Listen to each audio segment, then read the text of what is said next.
Vamos começar, então? Dar uma sequência. Muito bem, pessoal. Vamos dar só um fechamento aqui na nossa aulinha para podermos abrir essa sala para perguntas também. As pessoas podem se perguntar, ou me perguntar, mas afinal, existe recompensa? É só fazer a vontade de Deus? Na verdade, a Hashem, ele vai dar a recompensa a partir da revelação de Mashiach, do mundo vindouro, etc. Mas a recompensa, a Hashem, na sua bondade infinita, ele nivela por baixo em relação à recompensa. É para aqueles que acabam se centrando em recompensa, mas a verdadeira recompensa, como está escrito no Pirkei Avot, na ética dos pais, a verdadeira recompensa é a própria proximidade maior de Deus. Todas as recompensas são brindes, são prêmios, vão ser dadas de bandeja, de mão beijada, etc. É uma consequência natural da proximidade maior de Deus, é sermos beneficiados por Ele, né? Mas isso vai ocorrer realmente com a revelação de Mashiach, quando nós entenderemos reveladamente o porquê, como é tão importante servirmos a Deus em todos os detalhes. Servir a Deus intelectualmente, somente pelo intelecto, não é servir a Deus. Servir a Deus somente em coisas grandiosas não é, servir a Deus, né? Uma vez um líder racídico, ele explicou, mais uma vez nos reportando a religião oficial desse país, que na antiguidade eles criaram templos enormes, né, chamados de catedrais. Por que eles criaram esses templos enormes? Para colocar o Deus deles dentro desses templos. Por quê? Para ele ter bastante espaço dentro desse templo. Eles fechavam a porta e falavam, olha, o senhor fica aqui dentro, o senhor manda da porta para dentro. Agora, da porta para fora, quem manda na minha vida sou eu. Então, uma coisa é servir dentro desses templos enormes chamados de catedrais. Outra coisa é o comportamento da pessoa da porta para fora. Por isso que criaram templos gigantescos para reservarem para esse Deus somente a parte interna das 4 paredes desse templo. Mas Hashem está em todo lugar. Um dos nomes de Deus ao qual nos referimos na Haggadah de Pesach é Amakom Baruch Hu, o lugar bendito seja Ele, porque não é Deus, não é o universo o lugar onde Deus se encontra, ao contrário. É Hashem, Deus, o lugar onde o universo se encontra, o universo inteirinho está dentro de Deus. Então nós devemos ter a plena consciência de que Ele está nos acompanhando, Ele está nos vendo a cada instante. E podemos aprender até da tecnologia moderna. Hoje em dia há tantas câmeras de segurança, que filmam e gravam cenas das vias públicas, das fábricas, das lojas, dos escritórios, das residências, dos pátios, etc., etc. E tudo é filmado, tudo é gravado. Então, já falavam os nossos sábios, parafraseando os profetas, que Deus é aquele que vê, é aquele que ouve, e que tudo aquilo que fazemos é registrado, e teremos que prestar contas no futuro, perante o Todo-Poderoso, né? Então, na verdade, a ideia é de que nós temos que cada vez mais investir nessa consciência de que Deus está o tempo todo na nossa frente. Ele não tá somente o tempo todo à nossa frente. Ele está ao nosso lado, nos apoiando, nos estimulando, nos apoiando totalmente em tudo que fizermos, tal qual um pai carinhoso, afetuoso, extremoso, um pai amoroso que quer realmente o bem do seu filho. Hashem está junto conosco, não só para nos fiscalizar, nos observar. Ele está torcendo por nós, ele se alegra infinitamente quando nós o servimos, e ele cria essa expectativa. Qual é o pai que não quer que o filho esteja perto de si? Hashem quer que nós todos, na condição de filhos, estejamos sempre próximas dele. É isso que um pai quer de um filho. Então, que realmente, nós possamos fazer o nosso trabalho nesse mundo e, como o Rebbe já falou, que somos a última geração do exílio, a primeira geração da redenção, a qualquer momento teremos grandes novidades, grandes notícias, com a revelação do Mashiach, o início da redenção, e aí então nós poderemos servir a Deus, um Deus revelado no mundo, apesar que ele não tem cara, não tem corpo, de todo o coração, servirmos com todo o coração, a qualquer momento e a qualquer momento mesmo, se Deus quiser. Vamos abrir agora as perguntas, por gentileza, tenham a bondade. Abrir os microfones, não?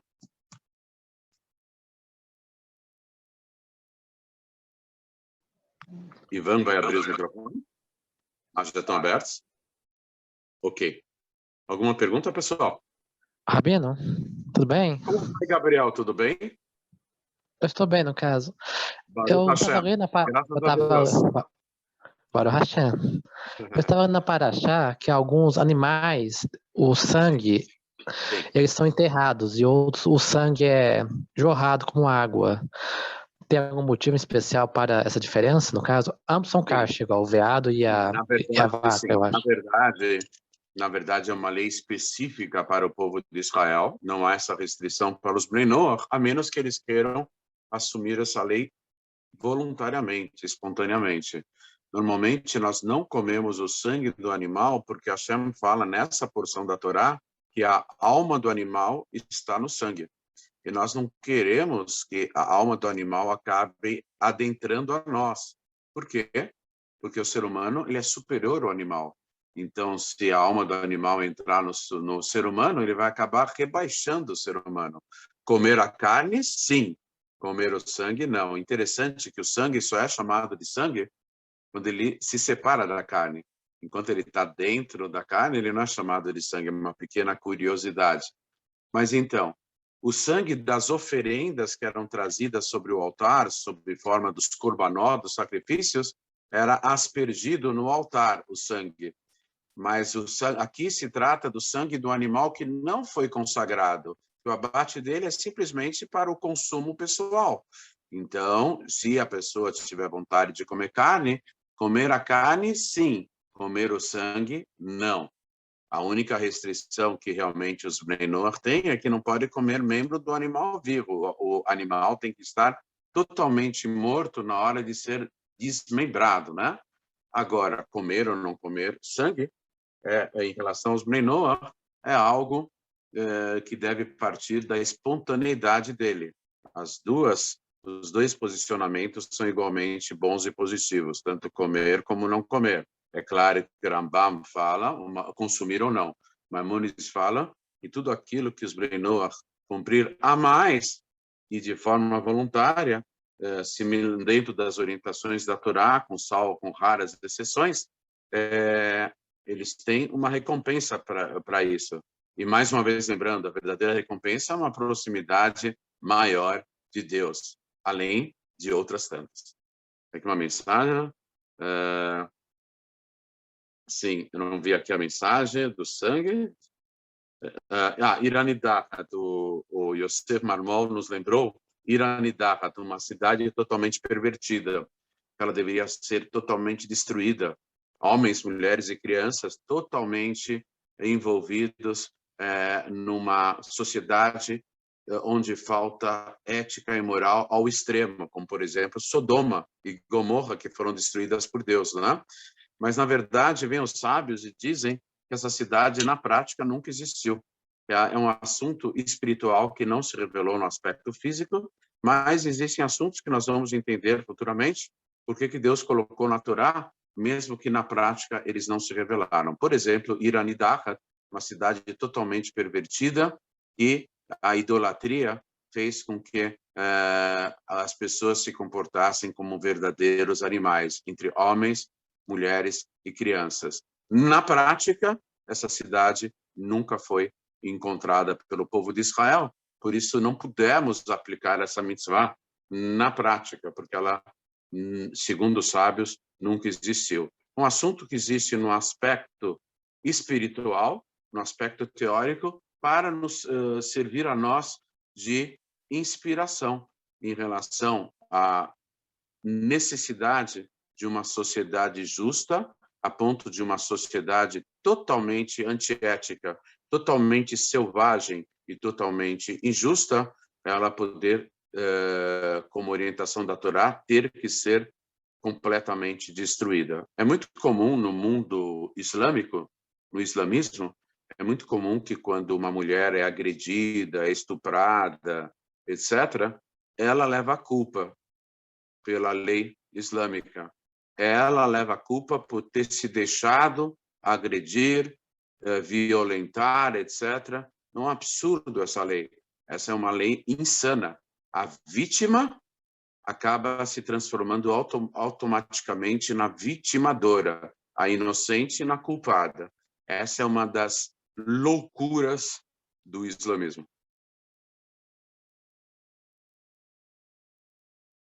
Alguém tem mais alguma pergunta? Rav, boa noite, Sim. Alex. Tudo bem? Rav, tudo bem, Rav, graças a Deus, Baruch Hashem. Baruch Rav, Hashem. a minha questão é a seguinte, o senhor falou agora de idolatria, e aí me lembrou uma pergunta que eu te fiz há um tempinho, não sei se o senhor conseguiu responder, né? O senhor é um homem bem ocupado, eu sei, mas eu vou voltar a repetir. Eu trabalho em um colégio católico, né? Colégio católico. E lá nesse colégio tem muitas imagens e eu trabalho de segurança. E uma das minhas funções, como eu trabalho à noite, eu acendo algumas luzes de algumas das idolatrias, de algumas das imagens. Pela noite eu acendo e pela manhã eu apago. E eu queria saber do senhor se eu estou correndo o risco da proibição de não praticar idolatria.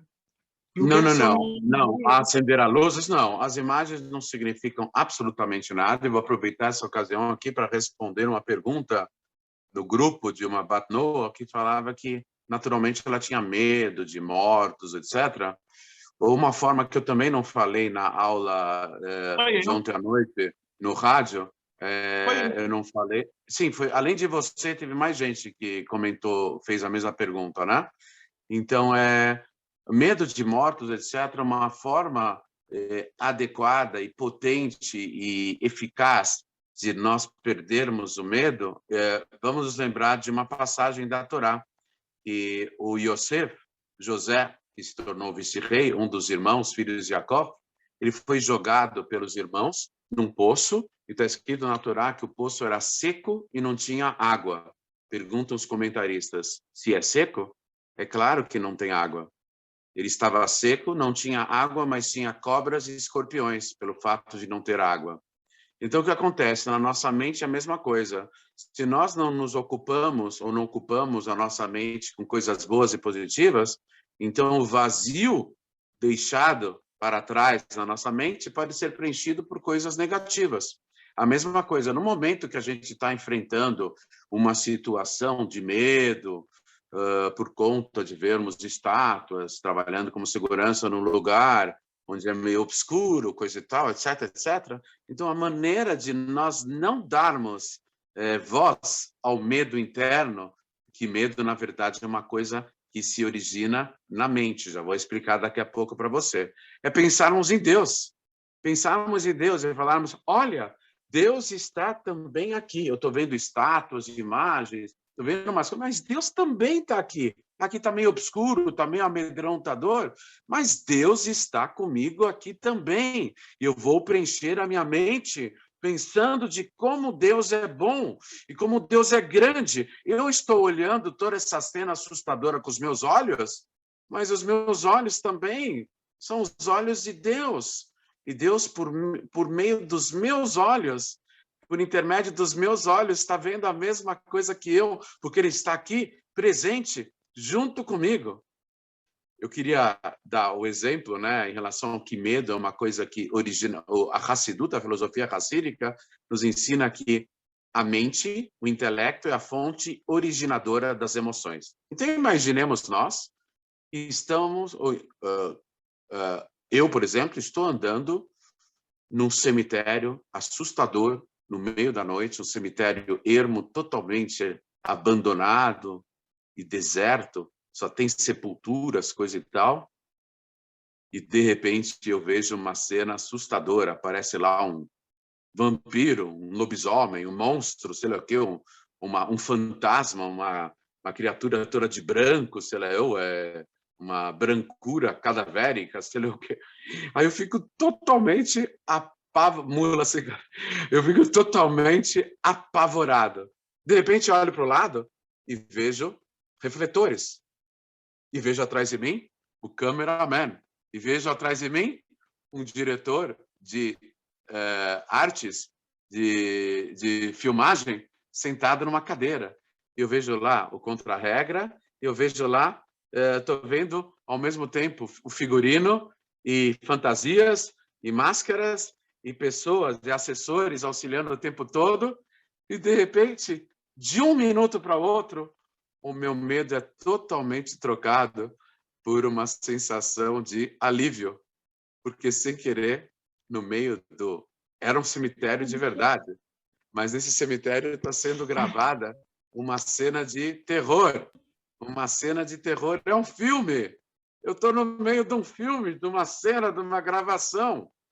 Como que, mudando uma meia dúzia de informações, o meu medo pode ser totalmente substituído pelo alívio de não ter mais medo? Muito simples, porque essa meia dúzia de informações acabaram gerando outros sentimentos em substituição ao medo que se dissipou totalmente.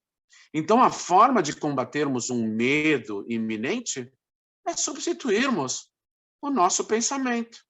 E uma forma eficaz, imediata, é pensarmos que Deus está junto conosco e que Deus vai dar a força necessária para enfrentarmos qualquer situação. É claro que a gente, nessa hora, tem que pedir, a pessoa de carne e osso é limitada, nós temos que pedir a ajuda de Deus para enfrentarmos tal situação. Mas se Deus está conosco, para que ter medo? Né? Uma das perguntas que fizeram ontem à noite na aula de rádio, que as pessoas iam para a guerra e que uma pessoa que tinha medo, ela era isenta de ir para a guerra. Mas que medo que ela tinha se era uma guerra que foi orientada por Deus na conquista da terra de Israel? Ela tinha medo dos próprios pecados, que por conta do pecado, das falhas dela, ela pudesse ser penalizada perdendo a vida no confronto da guerra. Mas nessa hora a gente pede para Deus que, mesmo apesar de nossas falhas, Ele ouça as nossas preces, as nossas súplicas. Olha que interessante. Há 2 porções da Torá atrás, Moshe fala, Vaetchanan el Hashem, e eu supliquei a Deus. A palavra Vaetchanan tem o valor numérico, a numerologia gimátria, de 515. Deus falou, Raf lecha, basta para você rezar. E por quê? Hashem podia falar para Moshe, Moshe, não adianta rezar. Eu já decidi que você não vai entrar na terra de Israel. Hashem não falou isso para Moshe. Hashem falou, para de rezar. E dizem os nossos sábios, Moshe rezou, o valor numérico da palavra Vaetchanan é 515. Moshe rezou 515 vezes. Se ele rezasse mais uma vez, Deus seria forçado a atender Moshe. Mas como que Deus pode ser forçado a alguma coisa? Ele quis isso. Ele quis que, se uma pessoa rezasse de verdade, do fundo do coração, ele fosse forçado a atender o pedido. Hashem criou essa situação pela vontade suprema dele. E se alguém pedir de verdade, Deus é induzido a atender o pedido da pessoa.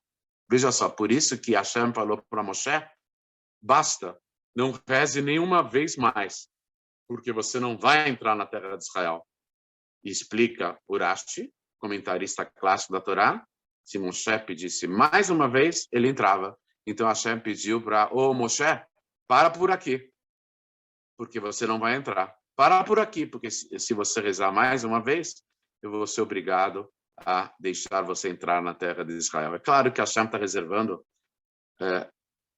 uma situação bem melhor para Moshe do que aquilo que ele desejava, né? Hashem nem sempre o que a gente quer é o melhor para a gente. Hashem, sim, ele reserva para nós o que é melhor para a gente. Somente que a gente pede para Deus que a gente possa compreender, que ele só nos mande o bem de forma que a gente possa compreender. Nós estamos num período agora que é o costume um desejar para o outro, Shana Tová Umetuká, um ano bom e doce. Por que bom e doce? Poderia ser bom e amargo, bom e azedo, bom e salgado. Os outros sabores também são bons. Amargo, tem um amarguinho, algumas vezes alguma erva amarga no tempero é bom. Ou azedo, ou salgado, porque doce. Então, o Baal Shem Tov explica que tem 2 tipos de remédios. Tem um remédio ruim, que a pessoa franze o nariz quando vai tomar o remédio, e tem um remédio docinho, que a pessoa gosta de tomar. Eles simbolizam as 2 bondades de Deus. Tudo que vem de cima é bondade, mesmo sob forma de sofrimento, Deus os livre. Mas a gente não quer da bondade oculta, aquele remédio que a gente tem que franzir o nariz para tomar, que representa o sofrimento, que no fundo o sofrimento na vida da pessoa é a bondade de Deus, somente que nós não compreendemos, não percebemos. A gente não quer esse tipo de remédio, a gente quer o remédio docinho, aquele que a gente toma, além de nos curar, o sabor é agradável, é gostoso tomar esse remédio. E representa as bondades de Deus que nós podemos apontar e falar: Hashem foi legal comigo, essa bondade eu gostei, ele me beneficiou. Por isso não basta somente desejar um ano bom, nós temos que desejar Shana Tová, um ano bom, Umetuká e doce, um ano bom e que seja de uma bondade que possamos compreender, revelada, simbolizada pelo sabor doce, aquele que nos agrada. E quando a gente fala um para o outro, Shana Tová Umetuká, aí os anjos respondem, amém, para você também. Ou seja, quando nós estamos abençoando o próximo, na verdade, por meio da nossa própria boca, Deus está sentenciando o nosso destino. Quando nós desejamos um ano bom e doce para o próximo, Deus lá em cima está sorrindo e dizendo: você acaba de decretar o seu próprio destino, um ano bom e doce. As nossas palavras podem ser um meio sutil que Deus encontrou para nós sentenciarmos o nosso próprio destino. Por isso que é bom sempre abençoarmos o próximo, porque na verdade estamos, uma vez que nós estamos abençoando o próximo, nós estamos nos transformando em recipiente, utensílio para captar e repassar as bênçãos de Deus. Se nós estamos repassando as bênçãos de Deus, que elas estão passando por nosso intermédio, por nosso meio, através de nós, então nós automaticamente também somos abençoados. Amém. Então desejamos a todos Shana Tová Umetuká, um ano bom e doce em todos os sentidos, com a iminente revelação do Mashiach. Amém. Amém. Rabi, eu quero fazer uma pergunta. Por favor. Bom, achei interessante essa questão de bênção e maldição. Eu quero que ele abençoa até 1.000, 2.000 gerações, né? E abençoa a 3ª, 4ª geração. Na verdade, essa frase é também a base para o segredo da reencarnação, tá? Pode continuar. Muito bem. E, Ravi, eu queria saber como sabemos que nossa geração ela é amaldiçoada e quais são os sinais e como fazemos para anular essa maldição. Não. Hashem só amaldiçoa... Não, o contrário. Hashem amaldiçoa até a 3ª e 4ª geração, mas a bênção é até a 1.000, 2.000 gerações.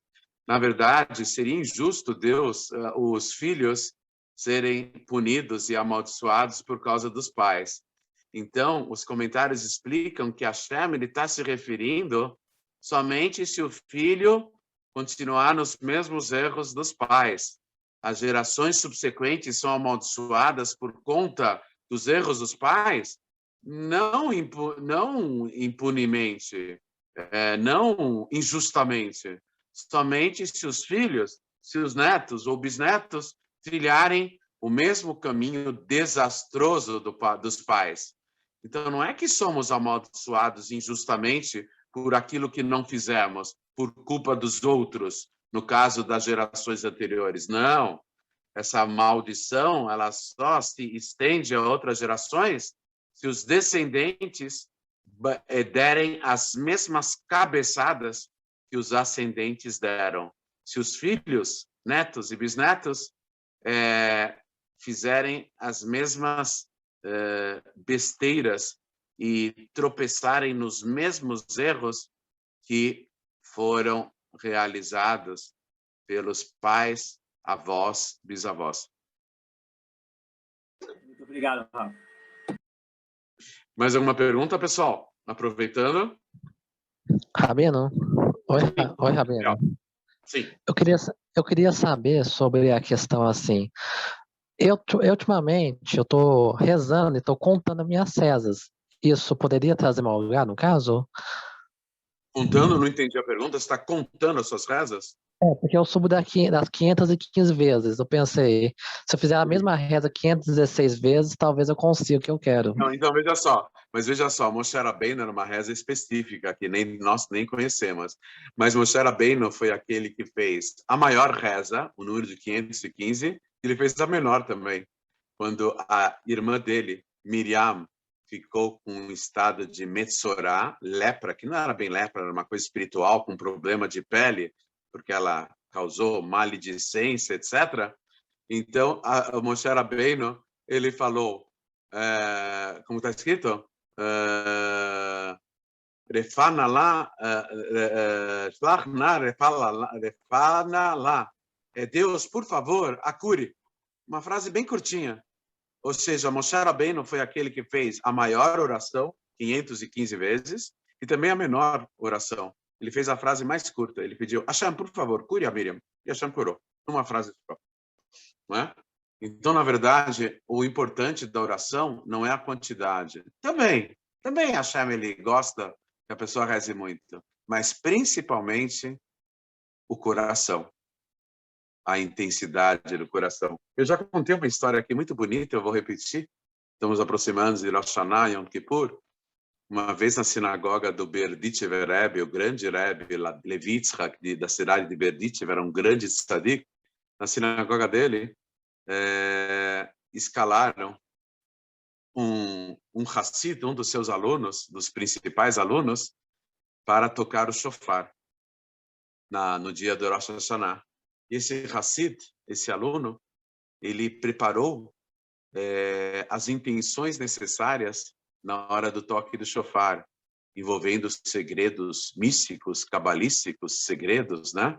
E palavras e intenções especiais na hora do toque do shofar. Só que esse aluno, esse seguidor, ele não tinha uma memória muito boa. Então ele escreveu num papelzinho para ler na hora do toque do shofar. Ele ia bater o olho no papelzinho e ia ver todas as intenções pela Kabbalah, todas as palavras, os segredos, as linhas de raciocínio que ele deveria ter na hora para despertar o sentimento dele na hora do toque do shofar. Só que na hora H, no dia D, Rosh Hashanah, na hora H, do toque do shofar, simplesmente o papelzinho desapareceu. Sumiu o papelzinho. Ele ficou desesperado. O Hassid, o seguidor do Rebbe. E a multidão lá na sinagoga esperando o toque de shofar, ele procurou o papelzinho em todo lugar e nada do papelzinho. E mesmo assim, ele ficou chateadíssimo e começou a tocar o shofar. Ele tocou o shofar com lágrimas nos olhos. Quando acabou a reza, ele foi e se dirigiu para o Rebbe e falou: Rebbe, eu me preparei tão bem, eu me preparei tão bem para tocar o shofar, com tantas intenções que eu queria fazer pela Kabbalah. O senhor sabe que eu tenho memória fraca. Eu escrevi tudo num papelzinho. Eu pergunto, Rebbe, por que Deus fez, naquele momento tão especial, eu perder o papelzinho? Aí o Rebbe lhe respondeu, sorrindo: Hashem viu o seu esforço. Hashem viu como você se dedicou para ter aquelas intenções tão elevadas. Sabe por que Deus fez desaparecer o papelzinho? Porque um coração quebrado consegue elevar o toque do shofar muito acima de todas as intenções místicas e cabalísticas dos segredos da Torá. Então, Hashem fez isso porque você tocou muito, de uma forma muito mais elevada, com o coração totalmente quebrado. É isso que Hashem quer de cada um de nós. Que nós despejemos o nosso sentimento para Deus com a sinceridade de um coração puro, de um coração simples, de um coração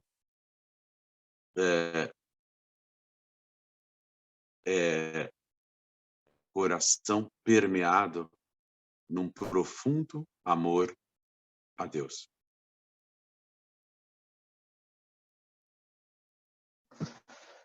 Mais alguma pergunta? Rabino, mas no caso, assim, atrai uma algada as minhas contagens? Bom? Atrai uma algada, no caso, quando... Não, uma olhada, a única coisa que atrai uma olhada é, na verdade, a contagem falando em mal olhado, na verdade, é proibido o próprio povo de Israel contar. Hashem falou que o povo de Israel seria como o pó da terra, como o grão de areia, como as estrelas no céu, etc. Então, os judeus eles não podem contar. Então, por exemplo, para ter um minyan, a gente não fala com 10 judeus no mesmo ambiente para ter um minyan, a gente não conta 1, 2, 3. Os judeus não podem ser contados. Quando o Mahatzita Shekel, no meio ciclo, eles contavam a moeda e não os judeus. Isso atraía o mal-olhado. O que atrai o mal-olhado é o exibicionismo. Quando nós mostramos as coisas descaradamente para criar um sentimento, um ressentimento, né, das outras pessoas, aí a gente pode causar um mal-olhado. Temos que fazer tudo discretamente, conforme consta no livro dos profetas, né? Atznei alechet im Hashem Elokecha. Ande discretamente com o eterno teu Deus. Não quer dizer que a gente tem que esconder tudo de todo mundo, mas também não tem que... a gente não tem que ficar se exibindo. A minha saudosa mãe, ela falava quando era pequena, quer aparecer? Põe uma melancia na cabeça. Era uma expressão que era muito popular antigamente, né? Nós não precisamos nos exibir. Podemos fazer as coisas de uma forma discreta. Também não precisa o extremo oposto. Não precisa ficar com medo do mal-olhado, ficar escondendo tudo. Isso aqui é uma paranoia, isso aqui é uma fixação. Não precisamos esconder tudo dos outros, mas podemos ser discretos, né?